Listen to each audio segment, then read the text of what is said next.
Hi everyone, kumusta po kayong lahat? Magandang umaga, magandang tanghali, magandang hapon, magandang gabi sa inyong lahat kung saan man kayong parte ng mundo ngayon. So pag-uusapan natin ngayon yung tungkol kay Ken Chan. Siguro naman karamihan sa inyo kilala ninyo si Ken Chan. Isa siyang artista actually. At kumbaga parang nagkaroon na rin ng pangalan sa show business. May mga nagawa na siyang mga pelikula, mga TV shows. In fact, meron siyang mga TV shows na kung saan pinuri pa yung acting niya. So kung tutuusin natin, may pangalan na sa show business itong si Ken Chan. Pero ang nangyari kasi ngayon, merong hindi magandang balita tungkol sa kanya. So pag-usapan natin ito. Ang nangyari kay Ken Chan kasi noong November 8 yata yun, ay naglabas ang korte ng arrest warrant para kay Ken Chan. Dahil ito sa kasong isinampa laban sa kanya na syndicated estafa. So ang nangyari daw kasi, merong isang investor na kung saan nag-invest dun sa dating negosyo ni Ken Chan na isang kainan o restaurant. Tapos ang nangyari daw, nagbigay ng pera itong investor na nagkakahalaga ng 14 million pesos. Dalawang bigayan daw yun sa isang taon. At nung tinanong nga daw yung abogado nitong nagsampa ng kaso, kung mismong si Ken Chan ba ang tumanggap nung ibinayad niyang pera, nung ininvest niyang pera, ang sabi niya, doon daw yun papunta kay Ken Chan. So, kumbaga parang wala pang klarong pag-amin or walang klarong trail kung talaga bang si Ken Chan mismo ang tumanggap nung 14 million na sinasabi nitong investor. So, ang nangyari, nung nag-invest na daw siya, ang usapan kasi nila ay magkakaroon ito ng profit. Kumbaga, sinasabing 10% every month. So, sa 14 million pesos, ang 10% dito ay 1.4 million pesos every month ang kikitain nung ininvest niya. Pero, kalaunan daw, walang nangyari dito sa sinasabing profit sharing deal between him and Ken Chan. At nalaman din daw nila na yung korporasyon ay walang legit na papeles.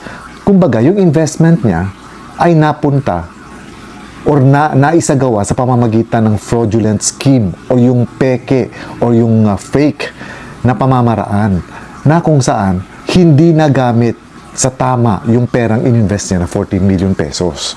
At dahil nga dito, nagsampa siya ng kaso. At pangalawang arrest warrant na actually ito na inilabas ng korte laban kay Ken Chan.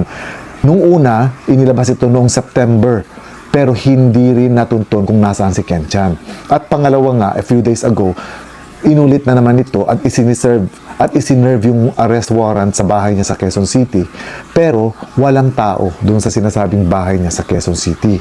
So ano nga ba itong kaso ni Ken Chan? Ang kaso ni Ken Chan ay tinatawag na syndicated estafa. Non-bailable ang kasong ito.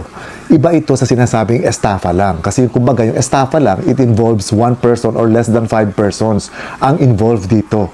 Pero pag sinasabi mong syndicated estafa, malakihan ito na klase ng estafa. So dito nga sa sinasabing kaso ni Ken Chan, aside kay Ken Chan, ay meron pa daw siyang kasabwat na 7 na sangkot din dito sa kasong ito ng syndicated estafa.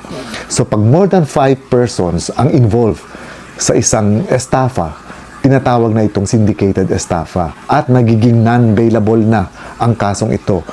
Compare dun sa estafa lang na kung saan bailable yun. Kumbaga kahit masilbihan ka man ng arrest warrant at ang kasong mo ay estafa lang, pwede kang mag-bail at magkaroon ka ng temporary na pagkalaya or liberty. Pero sa syndicated estafa, non-bailable ito. At mabigat ang parusa nito kapag nahatulan ka ng korte ng guilty. Dahil ang parusa dito ay life imprisonment or reclusion perpetua. So sa ngayon kasi hindi malaman kung nasaan talaga si Ken Chan.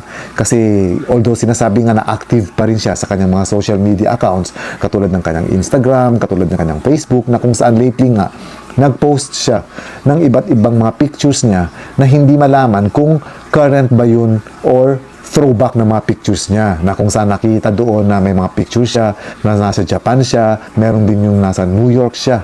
So kumbaga sa ngayon, walang nakakaalam kung nasaan si Ken Chan. Ngayon, ang tanong kasi dito, may sinasabi kasi tayo na flight is an admission of guilt. So ibig sabihin nito, kapag may kaso ka at ikaw ay lumabas ng bansa na sinasabi na nang tumakas ka sa kasong kinakaharap mo, sinasabing guilty ang taong ito. Although sa korte, hindi naman talaga ito binabasehan ng korte. Pero, pwede itong gamitin bilang isang ebidensya na tumakas ka sa kinakaharap mong kaso at pwedeng sabihin na guilty ka. Although, iba pa rin talaga kung ang ebidensya ay yung oral or written statement ng pag-amin ng kinakasuhan. So, kumbaga, mas mabigat ito compared sa flight or yung pagtakas. So, ang nangyari kay Kensha ngayon, parang kumbaga yung nangyari rin kay Yexel Sebastian, kung naalala ninyo. Yun nga lang, itong kay Kensha, 14 million pesos ang involved dito, samantalang yung kay Yexel Sebastian, sinasabing nasa 50 billion pesos ang involved dito. Dahil sinasabing nga na mahigit 30 ang nabiktima niya sa kanyang illegal na negosyo o doon sa kanyang sinasabing investment scam. Pero kung tutuusin natin, sayang itong mga taong ito. Katulad ni Kenchan, halos siguro 31 or 32 years old pa lang siya. Kumbaga, napakabata pa at napakaganda pa sana ng kanyang future. Lalong-lalo na sa show business na kung saan unti-unti na nga siyang nakikilala. Hindi lamang dahil sa itsura niya, kung hindi dahil sa galing din niya ng pag-arte. Pero yun nga lang, siguro merong mga maling desisyon na nagawa sa buhay katulad nito. Although hindi naman natin sinasabi na guilty talaga ito si Kenchan, malamang meron lang din siguro mga misrepresentations or di kaya ay nagamit siya para dito sa scam na ito. So, hanggat hindi pa naman siya napapatunayan na guilty sa korte at hindi pa siya nahahatulan, hindi pa rin natin masasabi talaga kung totoo nga bang may kasalanan dito si Kenchan. Pero just the same, hanggat hindi niya naman hinaharap itong reklamo laban sa kanya, patuloy ang pagdududa na meron nga siya talagang kinalaman dito sa nangyari. Na kumbaga, hindi may aalis na iisipin ng mga tao na guilty nga siya dahil nga hindi niya ito kayang harapin at instead, nagtatago siya ngayon. The best solution kasi kapag alam mong hindi ka guilty, ay harapin mo ito. Katulad nangyari din sa isang artista na si Ricardo Cepeda. Hinarap niya, kung sa bagay kasi yun, parang talagang nagkaroon talaga ng chance ang mga kapulisan na hulihin siya at ikulong. Pero yun nga lang, nanindigan siya na wala talaga siyang kasalanan at ngayon nga nagkaroon siya ng temporary liberty. So although hindi pa talaga tapos yung kaso, pero malakas ang kutob ni Ricardo Cepeda na mapapawalang sala siya dahil syndicated estafa rin yung i-file na kaso sa kanya, pero nag-grant yung bail sa kanya. Ibig sabihin, hindi ganun kalakas yung mga akusasyon laban sa kanya dahil kung malakas talaga, non-bailable dahil syndicated estafa yun. So ito ganito sana yung magiging paraan ni Kenchan kung talagang malinis ang konsensya niya, kung talagang wala siyang intensyon na mang-scam nung nagdemanda sa kanya, harapin niya ito sa korte. Kasi hindi pwedeng tago ka lang ng tago habang buhay. Mas maganda at magiging mas maayos ang buhay mo kung haharapin mo ito. At kung halimbawa nga talagang may kasalanan siya, wala na tayong magagawa dyan kung hindi pagbayaran niya yung pagkakamaling nagawa niya. Hindi mo rin kasi pwedeng takasan habang buhay ang mga kasalanan mo. So, mas maganda na harapin niya o di kaya gawin niya ang lahat. Baka pwede naman niyang makiusapan yung nagdemanda na ibalik niya na lang yung pera at aregluhin at i-withdraw yung kasong isinampa laban sa kanya. Kasi ganito, kapag meron ng arrest warrant na inilabas ang korte, ibig sabihin nito, meron na itong probable cause. Kumbaga nakitaan ng korte na karapat-dapat nga na ipagpatuloy na magkaroon ng trial itong reklamong ito base sa mga ebidensya na nagsasabi na meron ngang scam, investment scam o panloloko na nangyari between dito sa nagreklamo na businessman at kay Kenchan o dun sa sinasabing restaurant niya na negosyo na ngayon ay sarado na. So sinasabi rin nga na nung nagsara daw itong restaurant ni Kenchan, sabay din daw nito na nawala si Kenchan. So kumbaga parang sinasabi nga na talagang tinakasan niya yung mga responsibilidad niya sa mga co-investors o dun sa mga nag-invest dun sa kanyang negosyo. Well anyway, antayin na lang natin, baka naman gumagawa pa o nag-iisip pa ng tamang paraan si Kenchan at ang mga abogado niya kung ano yung next move nila bago nila harapin ng tuluyan itong kinakaharap na kasong syndicated estafa ni Kenchan.